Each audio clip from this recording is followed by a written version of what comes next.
as hy. Goed, julle, baie dankie dat julle gekom het, soos ek nou net gesê het, die werkopdrag is inderdaad uitgestel. Ek het gedink, julle kan doen met nog so week of wat.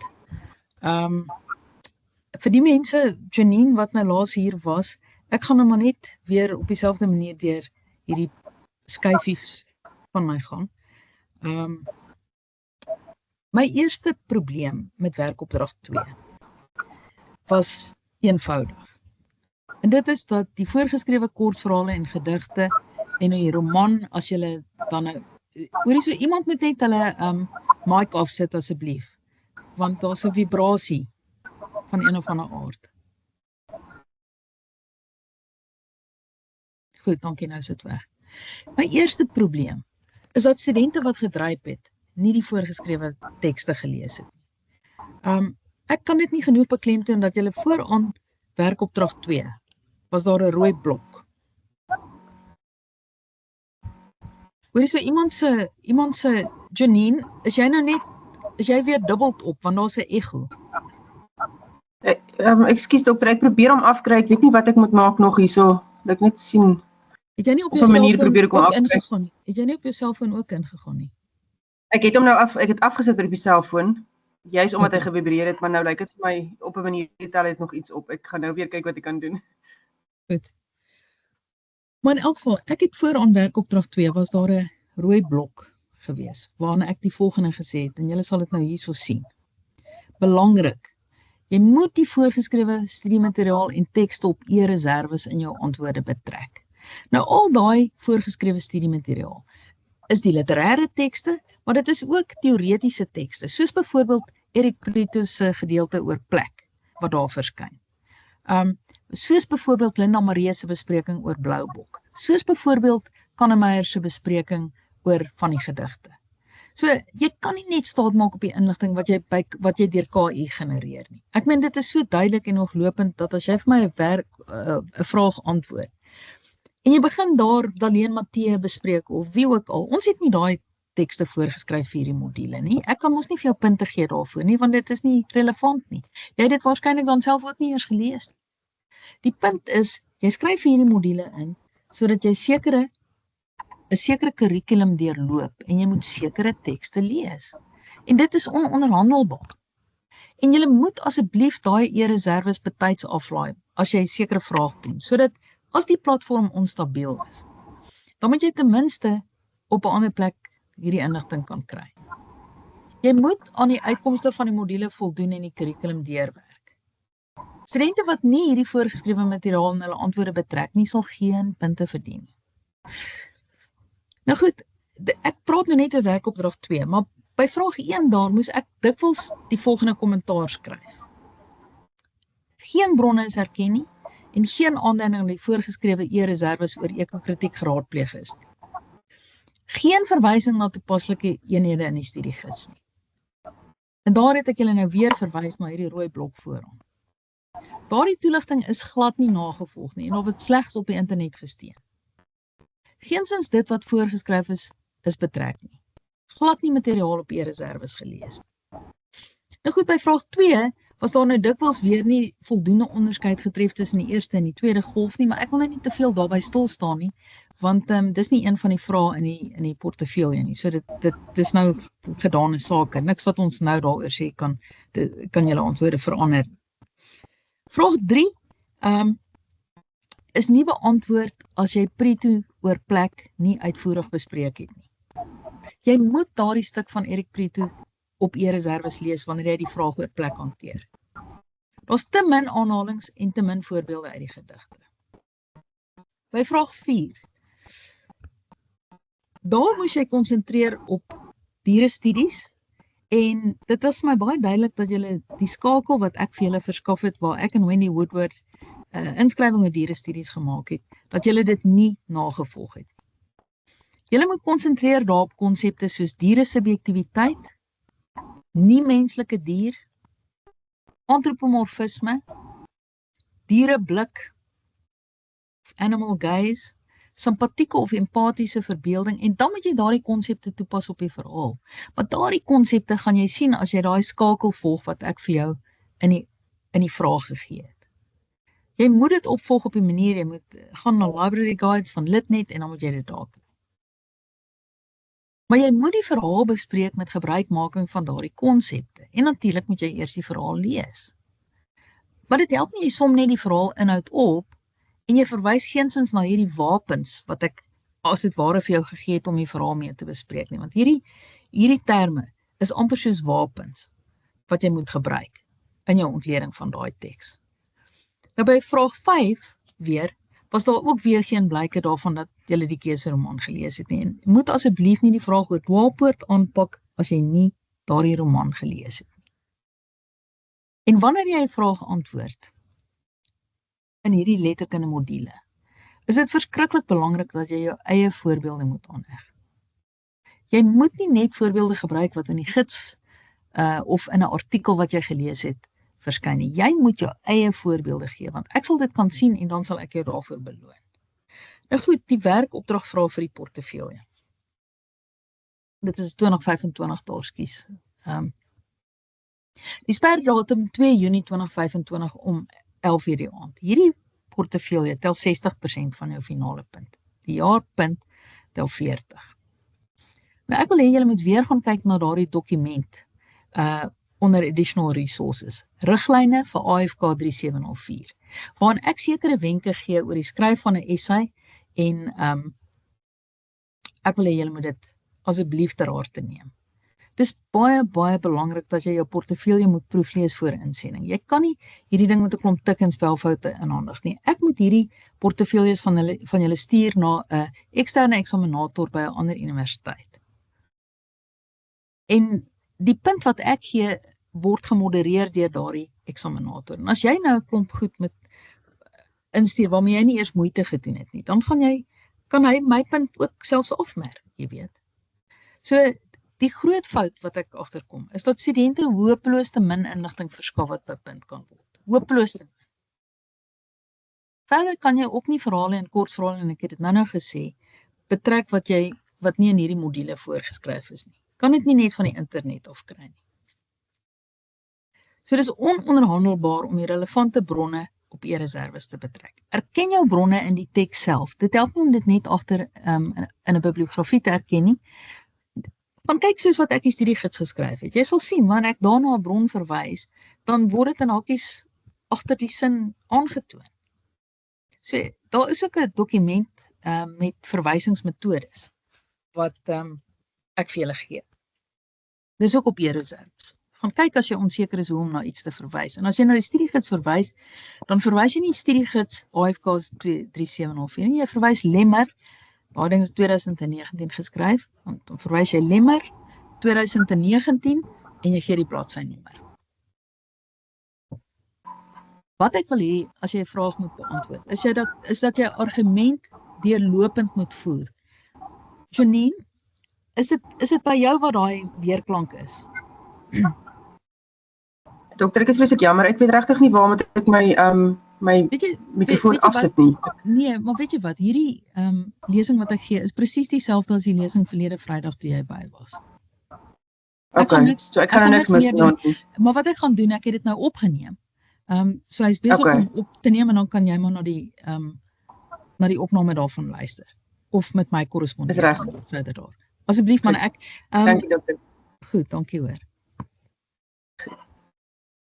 Ek hoop dit was by haar. Want anders sit ons nog steeds met 'n probleem. Maar goed, dit klink van my so. Dis van kritieke belang dat julle argumente deurlopend moet voer. Julle moet bewys lewer uit die bronne. Ek gaan weer 5 vrae stel en dan moet jy enige 4 vrae ter waarde van 25 punte beantwoord. Wees asseblief bedag daarop dat jy nie direk uit die gids kan afskryf nie. Jy kan nie direk uit 'n internetbron afskryf nie. En jy moet die hulpdokumente wat ek vir jou gee, slegs as 'n riglyn gebruik, né? En dan moet jy dit versterk met die teoretiese bronne oor die onderwerp en dan die betrokke literêre teks bestudeer en jou eie voorbeelde gebruik.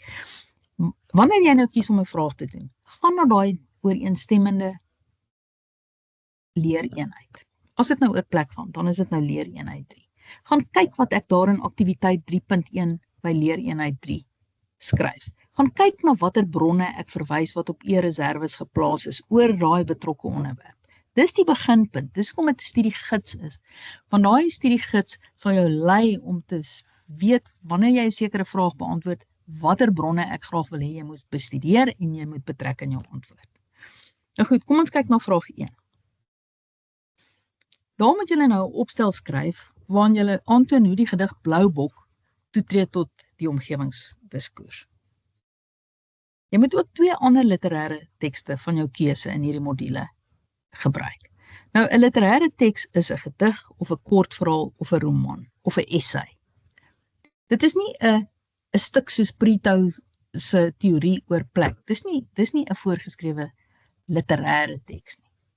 'n Literêre teks is 'n storie of 'n gedig. OK? Nou hier moet jy weer begin by leereenheid 1. En wanneer jy die vraag beantwoord, is dit baie belangrik dat jy 'n konteks of 'n inleiding verskaf om ten minste te verduidelik wat presies hierdie omgewingskrisis behels en wat dit is. En hieruit moet dit blyk dat jy bewus is van die bedreiging van die planeet deur die mens en ook kan aantoon watter omgewingskwessies onder bespreking is in die media. Jy moet spesifieke voorbeelde gee. Jy moet ook die doel van jou essay teensit, soos dat jy gaan bewys hoe literêre tekste deelneem aan hierdie debat oor die omgewing en hoe dit as dit ware dan toetree tot die omgewingsdiskoers. En dan moet jy nou verwys na hierdie 3 literêre tekste, Bloubok en dan nou 2 ander. Kan nie sommer net enige teks wees nie en jy moet hou by die tekste wat daar in leereenheid 1 na verwys word. So, nou wanneer jy nou oor Bloubok skryf, kan jy ook gaan kyk dat jy die uittreksel van Linda Maree se MA verhandeling wat oor Bloubok gaan en wat daar op e-reserwes vir jou is. Betrek dit op 'n manier in jou vraag sodat jy ten minste 'n mate van wetenskaplikheid aan jou antwoord kan gee. En dan moet jy natuurlik verwys na haar. Jy kan nie net afskryf wat sy sê nie. Maar dit is 'n goeie bron om te betrek en ook om te wys dat jy daaroor iets gelees het. En nou moet jy 2 ander voorgeskrewe literêre tekste in daai leereenheid kies.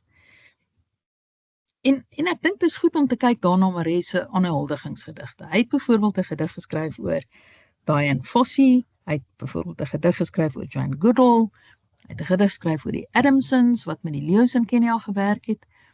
En dit is die tekste wat bydra tot die diskurs. Jy kan die ander tekste waarna jy kan verwys is na sy gedig Rob, ook van Jan Noordwyk Maree, of jy kan verwys na die kortverhaal Die Renosterwagter van Bacchus, of jy kan verwys na die kortverhaal van Pieter Pieterse Die Robslagter.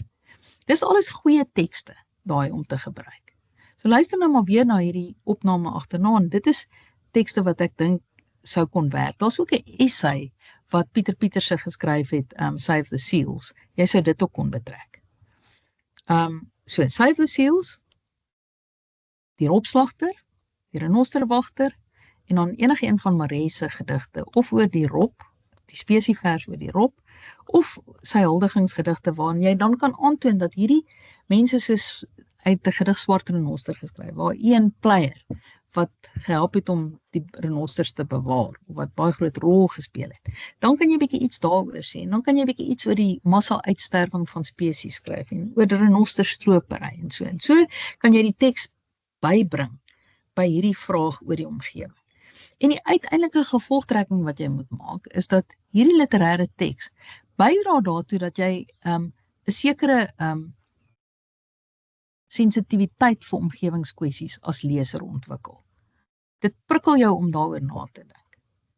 Dit moet jy as 'n gevolgtrekking sit. En dit is eintlik hoe jy vraag 1 moet beantwoord, met jou eie voorbeelde uit die gedig of uit die kortverhaal, sodat ek kan sien jy het daai kortverhaal gaan lees en jy het byvoorbeeld as jy nou oor Bloubok praat. Dan sal jy sê hy wil amper in sy gedig hierdie uitgestorwe Bloubok weer tot lewe roep.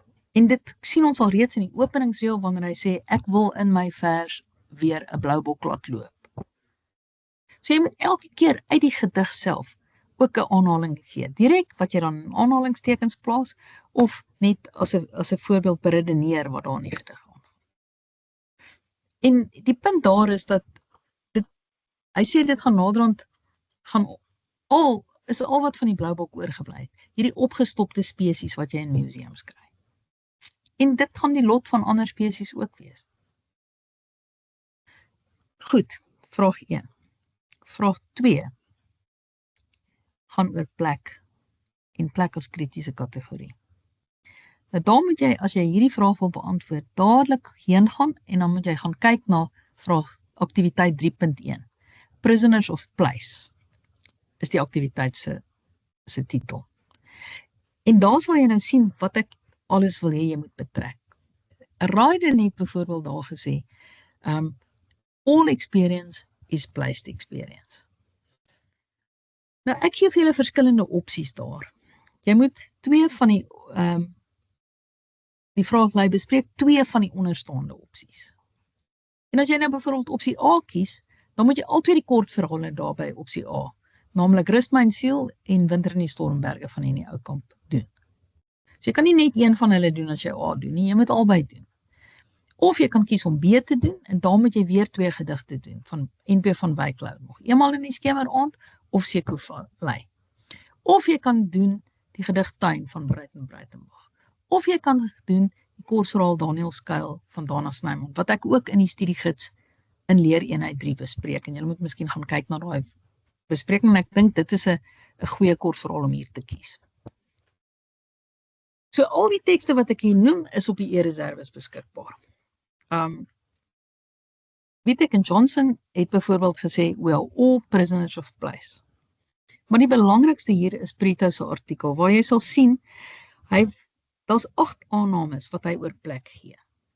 En jy kan daai vraag oor plek begin, deur die teorie te stel, en te sê, dat hy beskou plek op die volgende 8 maniere, of hy maak 8 aannames oor plek, en dan kan jy dit aanhaal uit die teks uit, en haal die Engels aan, soos wat dit daar is. En dan kies jy die opsies A tot D, twee van hulle, en dan knoop jy dit elke keer aan een van hierdie aannames. Jy hoef natuurlik nou nie elke keer al daai aannames te bespreek nie. Jy kan net na sommige van hulle verwys. Maar jy moet die aannames van Brito en die literêre tekste, enige een van hierdie A tot D opsies, moet jy by mekaar probeer uitbring. Gaan kyk 'n bietjie hoe het ek Daniel Skuil bespreek in daai leereenheid. En dan gebruik jy dit eintlik as 'n voorbeeld. Goed. Jy moet die aannames oor plek, het ek hier geskryf, probeer bewys deur te soek na stawende aanhalings uit die literêre tekste wat jy kies. In al daai tekste sal op een of ander manier 'n frase wees wat jy kan weergee, of 'n woord wat jy kan weergee, of 'n sin wat jy kan aanhaal, of 'n belangrike paragraaf daaruit aanhaal. Maar ek wil hê jy moet daai koneksies, en ek mis dit in julle antwoorde. Julle bring nie genoeg van die tekste in nie.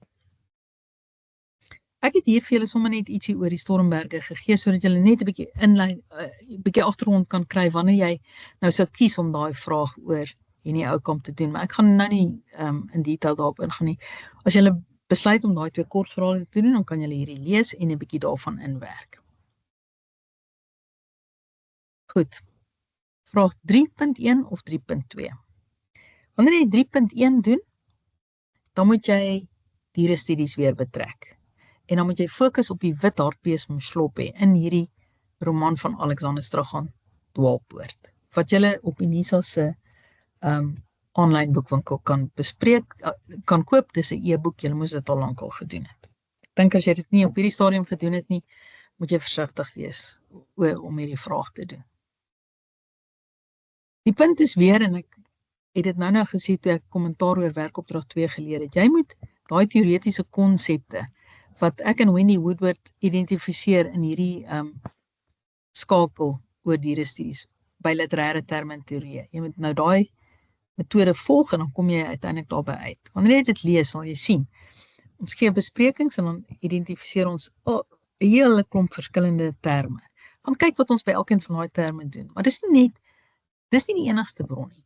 Daar's ook 'n bron van Marion Copeland wat oor literary animal studies gaan. Daar's ook iets van Clarke wat gaan oor antropomorfisme. Maar dit sal jy nie weet wanneer jy aktiwiteit 4.1, as jy besluit om hierdie vraag oor dierestudies te doen, gaan jy aktiwiteit 4.1 moet lees. En dan gaan jy sien, daar verwys ek na Woodward en Lemmer, Copeland en Clark. Weereens, lig jou antwoord toe met jou eie voorbeelde uit die roman. Kan nie net verhaalinhoud opsom nie. Maar jy moet 'n teoretiese jy moet ordentlike teoretiese uiteensetting gee van dierestudies, dan gaan jy na die verhaal toe en dan identifiseer jy hierdie verskillende konsepte in die verhaal self. Jy sal na Schloppe byvoorbeeld verwys, die wit hartbees, as 'n nie-menslike dier. Want dis hoe ons in dierestudies daaroor praat. Jy sal sê dat hy eintlik 'n verteller in hierdie roman is, dat sy diereblik of animal gaze belangrik is. Dan gaan lees jy daaroor aan. Sê jy dieresubjektiwiteit gaan daaroor dat 'n dier nie net as 'n objek beskou word nie, maar as 'n voelende, lewende wese. En jy sien dit aan wat die diere in hierdie roman doen. En dan kan jy sekere voorbeelde gee. Maar goed, dis nou vraag 3.1. Vraag 3.2 gaan nou weer oor die plaasroman tradisie. Maar weer eens, vir hierdie vraag 3 moet jy Dwaalpoort gelees het. En dan moet jy kan aantoon hoe bevestig en ondermyn Strachan hierdie plaasroman tradisie. Daarvoor moet jy gaan leereenhede 5 en leereenhede 6 in die studie-eenheid deeglik bestudeer. So by vraag 4 moet jy baie deeglik kennis neem van die tradisies van die plaasroman. Ek het vir julle 'n PowerPoint lesing oor die Afrikaanse plaasroman by Additional Resources gesit. Gaan bestudeer daai ding. Saam met leereenheid 5 en 6, wanneer jy hierdie vraag aanpak. Dan sal jy sien, op E-reserves is daar ook Dwaalpoort die grafiese roman, wat spesifiek 'n spel speel met al hierdie konvensies van die plaasroman. Maar in daai PowerPoint lesing oor die plaasroman sal jy sien dat ek vir julle al die verskillende konvensies of tradisies of die resep van wat 'n plaasroman, tradisionele plaasroman eintlik is. Byvoorbeeld Somer, wat 'n tradisionele plaasroman is. Dan kan jy daar die verskillende 3 fases identifiseer van die plaasroman. En dan sal jy sê in die ouer tekste, soos byvoorbeeld D. van Malherbe, die Meulenaar en Somer van C.M. van der Heever, laatvrugte, is daar baie dikwels word daar met graangewasse geboer of met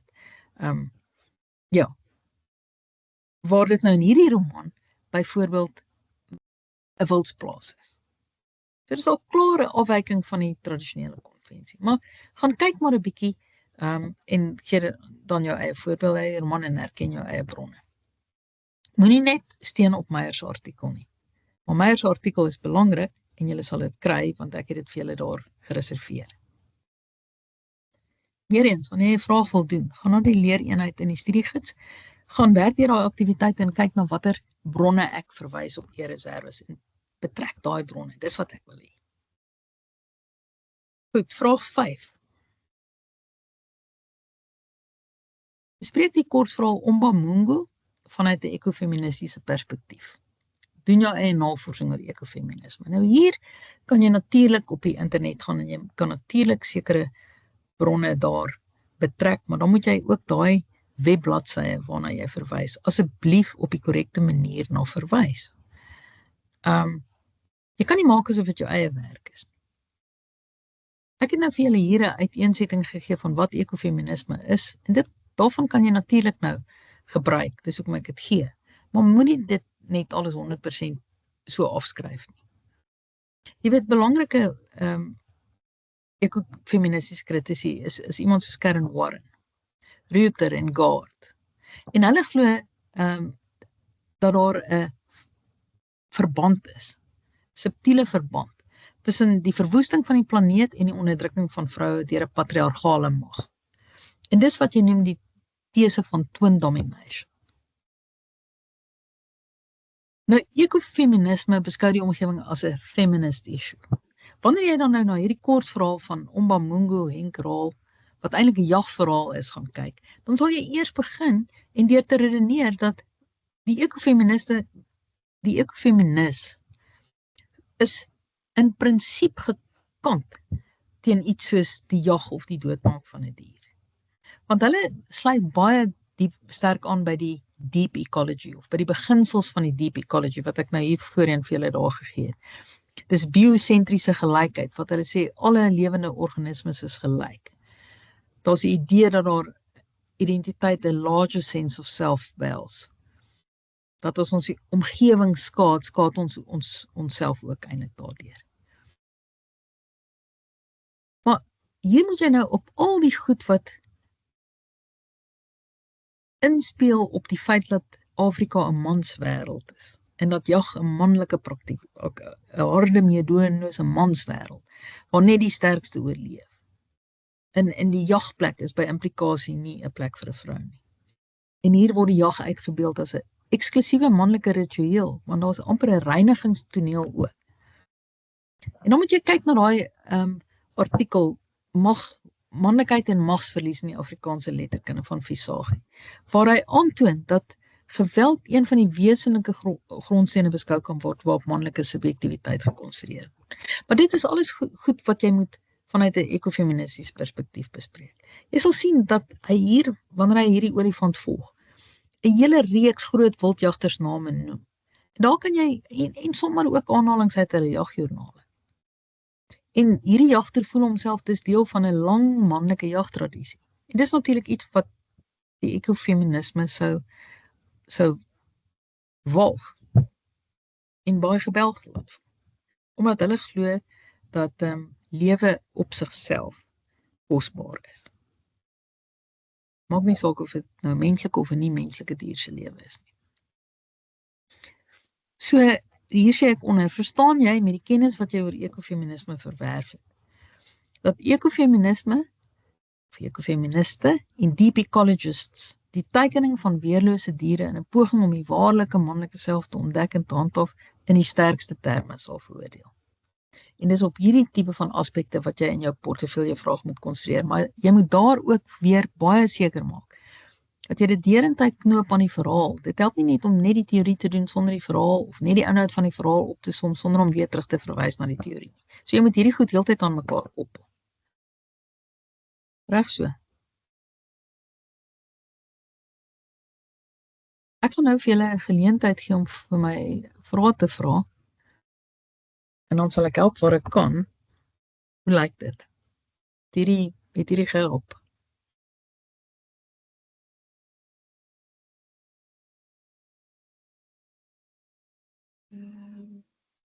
Mevrou Goodman? Ja, sy sê ja. Ja, dankie vir die dat u weer hier is vanaand. En jammer dat ek die verlede week hier was. Nou, ons het almal bietjie alleen met griep. Ja. Maar ek wil net vra, kan ons werk wat ons in ons tweede werkopdrag gebruik het, kan ons dit weer gebruik vir hierdie? Ja, natuurlik, maar jy moet dit net aanpas by die spesifiek hoe die vraag geformuleer en gevra is, en jy moet dit net uitbrei. Okay. Nog 'n ding met dwaalpoort. Kan 'n Ja. mens die taal gebruik as 'n afwyking of 'n verryming van die ouer romans, want die taalgebruik is baie op plekke baie cru. Ja. So was dit 'n verryming of 'n afwyking? Ja, jy kan sê dis elke plaasroman is eintlik amper 'n seismograaf van die tyd waarin hy geskryf is. Okay. So 'n teks weerspieël baie van die sosiale konteks waarbinne hy bestaan. So ja, jy kan dit sê. Om die waarheid te sê, elke nuwe plaasroman herskryf eintlik al die voorafgaande konvensies en tradisies. En dit weerspieël ook die karaktertrekke van die skrywer? Nee, ek dink jy moet versigtig wees om ek dink jy moet versigtig wees om daai verband te lê, jy weet. Ek meen nee, wat ek dink los daai biografiese koppelings. Okay. Maar dit is so dat Strachan ook 'n rekkie was in die Bosoorlog en ja, jy sou dit net kon noem. Maar pas op om te veel daarop te fokus nou. Okay. Dankie. Goed.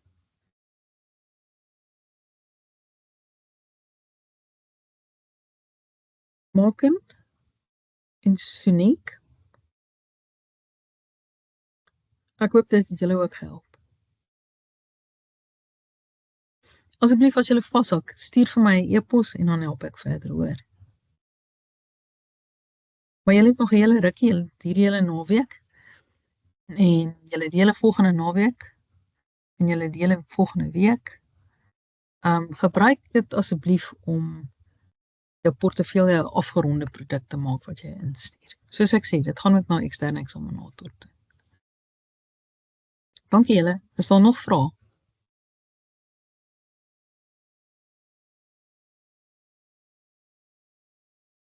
Nie nog vrae nie. Goed, dan sê ek totsiens en baie dankie dat julle gekom het en skryf maar 'n e-pos as daar nog iets is wat julle wil weet. Okay. Gaan nou hierdie stop, maar hy sal seker outomaties stop. En dan sal ek probeer vir iemand wat meer tegnologies geletterd is, ek vra om dit dan te kry, maar dit is gewoonlik aan die einde van die chat ook, né? Baie dankie vir die uitstel en weer eens ja, vir die tyd vir vanaand. Goed, baie dankie hoor. Totsiens. Mooi bly. Totsiens. Totsiens.